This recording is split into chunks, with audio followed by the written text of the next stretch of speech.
महाकुंभ हादसे में चली गई 30 लोगों की जान। चित्रकूट से संगम आए श्रद्धालुओं की टूट गई टांग। फिर भी नहीं टूटा हौसला, बोल दी ऐसी बात, अस्पताल में मौजूद योगी भी रह गए हैरान।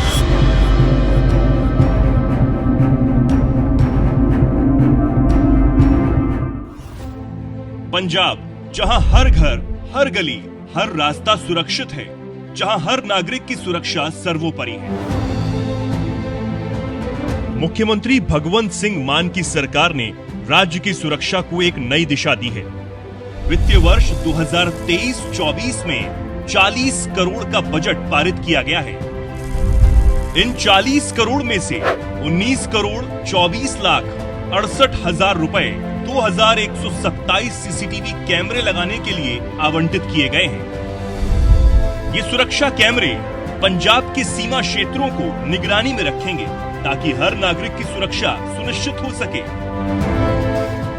अब पंजाब में हर गली, हर सड़क पर कैमरे हैं ताकि हर नागरिक सुरक्षित महसूस करे। पंजाब सरकार, आपकी सुरक्षा हमारा वचन। 29 जनवरी का वो दिन भला कौन भूल सकता है जब मौनी अमावस्या के दिन अचानक हुए हादसे में 30 लोगों की जान चली गई और जिस संगम में डुबकी लगाने के लिए लाखों करोड़ों श्रद्धालुओं का सैलाब उमड़ा था, उस संगम घाट पर एक ही पल में जैसे मातम पसर गया। वो तो भला हो योगी सरकार का, जो तुरंत एक्शन में आई और हालात को काबू करने के लिए पूरी ताकत झोंक दी। तो वहीं इसी दौरान एक ऐसी तस्वीर भी सामने आई जब हादसे में घायल एक युवक सीएम योगी से कहने लगा, मेरी जान भी चली जाती तो कोई गम नहीं होता।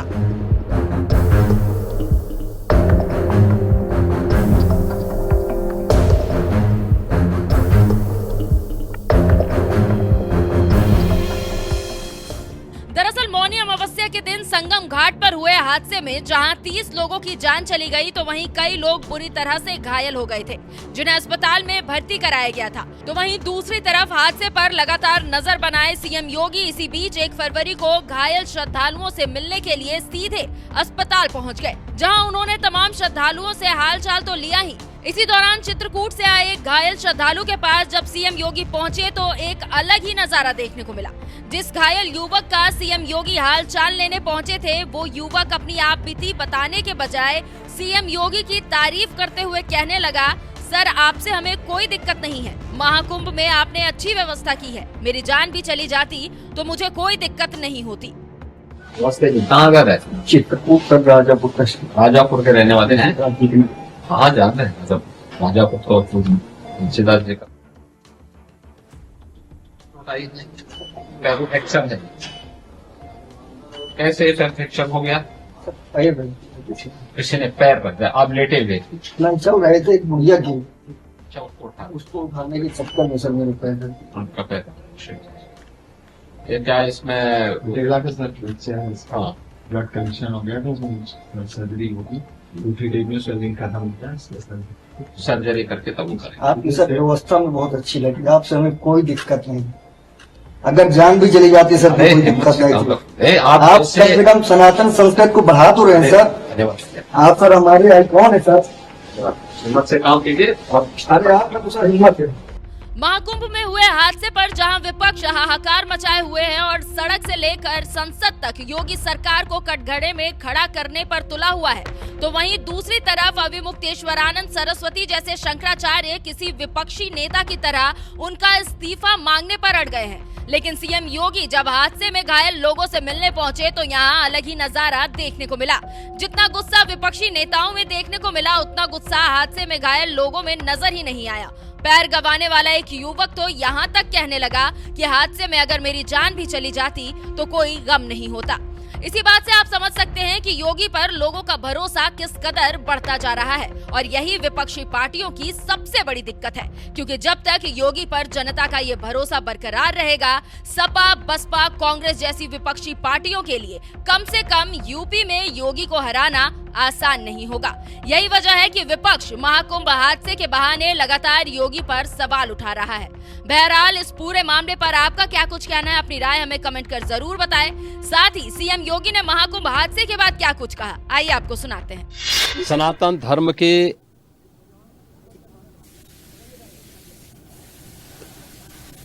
इस सबसे बड़े आयोजन का साक्षी बनकर के गौरव की अनुभूति कर रहा है, प्रफुल्लित है। वहीं दूसरी ओर सनातन धर्म के खिलाफ सपारी लेकर के षड्यंत्र करने वाले तत्वों के द्वारा लगातार शरारत पे शरारत करते हुए झूठ के और असत्य के नित नए प्रतिमान भी गढ़े जा रहे हैं।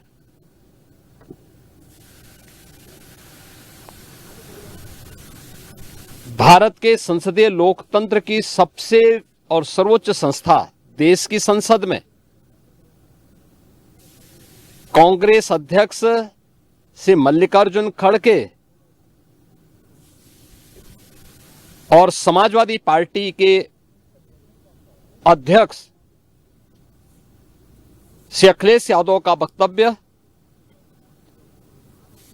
इस ओर सबका ध्यान आकर्षित करता है।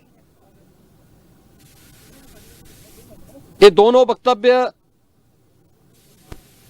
न केवल इनके सनातन धर्म विरोधी चरित्र को उजागर कराता है, बल्कि इनकी उस गिद्ध दृष्टि की ओर भी सबका ध्यान आकर्षित करता है जो लगातार इस महाकुंभ के खिलाफ पहले दिन से दुष्प्रचार कर रहे हैं। इनका यह बयान न केवल सनातन धर्म पर प्रहार है, बल्कि निंदनीय भी है और शर्मनाक भी। कांग्रेस अध्यक्ष का यह कहना कि प्रयागराज कुंभ में मौनी अमावस्या के दिन हजारों लोग मर गए, हमें अफसोस होता है। एक इतना वरिष्ठ नेता, कांग्रेस देश की जो सबसे पुरानी पार्टी है, उसके अध्यक्ष से अपेक्षा की जाती है कि वो एक मर्यादित बयान देश की संसद में रखें, और इतना गुमराह करने वाला बयान, झूठ पे झूठ।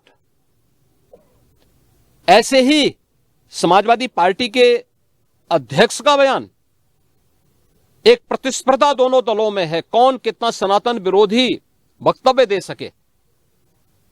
ये कहना कि कोई आंकड़े नहीं दिए गए, यहां से प्रशासन से जो बयान जो आंकड़े दिए गए, उन आंकड़ों को मैंने भी सबके सामने रखा। घटना दुखद थी, हर व्यक्ति दुखित था, और जितने क्विक रिस्पांस से मेला प्रशासन, पुलिस, एनडीआरएफ, एसडीआरएफ,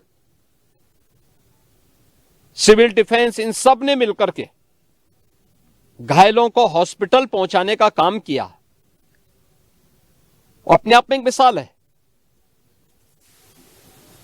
करोड़ों लोग प्रयागराज में उस दिन उपस्थित थे।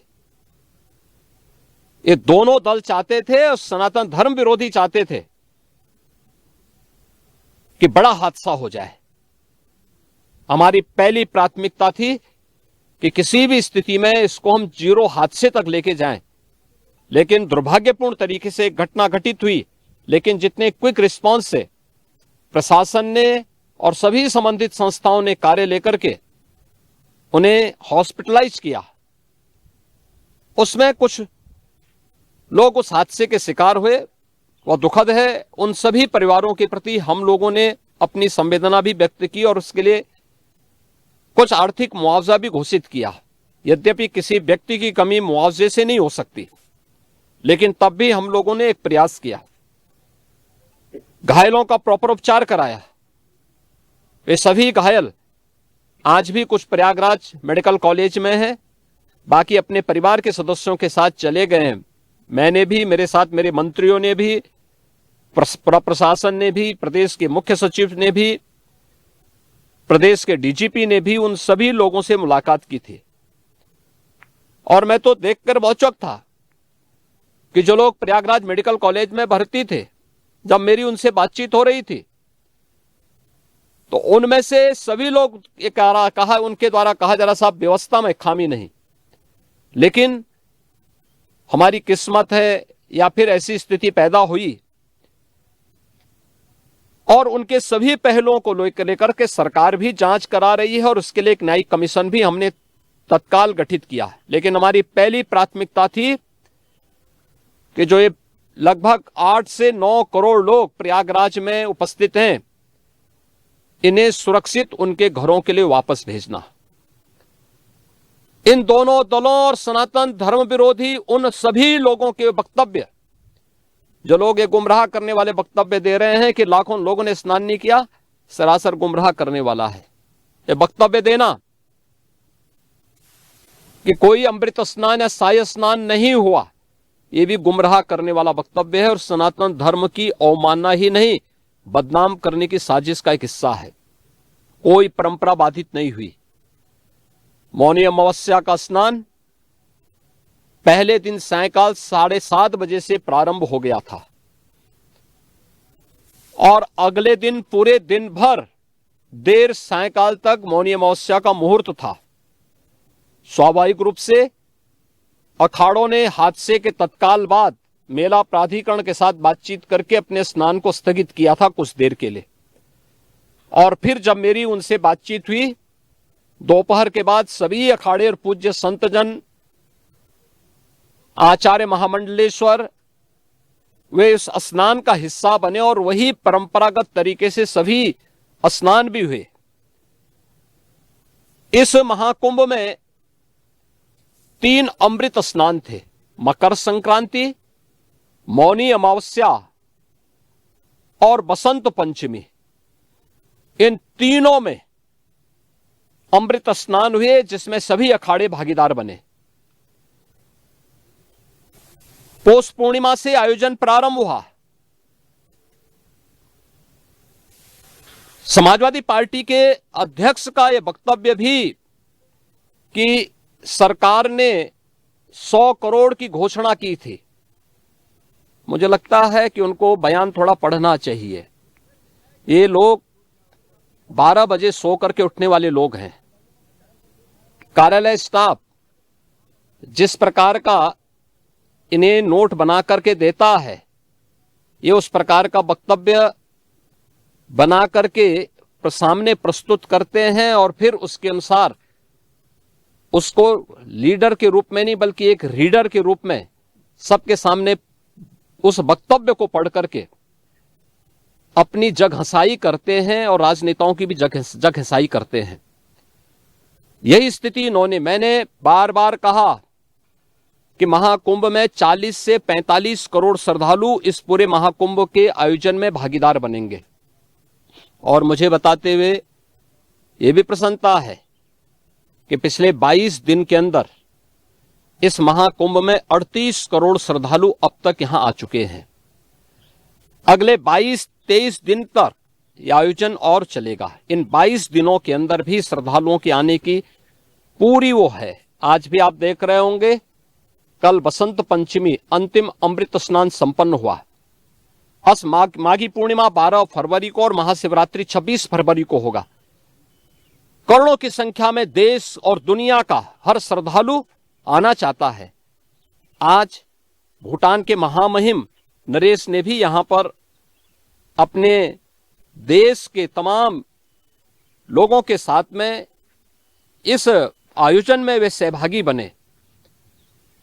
पूरी दुनिया आ रही है, लेकिन इन दलों ने जिन्होंने सनातन धर्म के खिलाफ सफारी लेकर के एक षड्यंत्र करने में लिप्त हैं, इनका षड्यंत्र कामयाब नहीं होगा। 29 जनवरी के हादसे की तह में हम लोग जाएंगे, षड्यंत्रकारियों को बेनकाब करेंगे और उन्हें सजा कैसे दिलाई जाती है यह आपने उत्तर प्रदेश के अंदर पिछले 8 वर्ष के अंदर देखा होगा। आगे भी आप इसको देखते रहिए।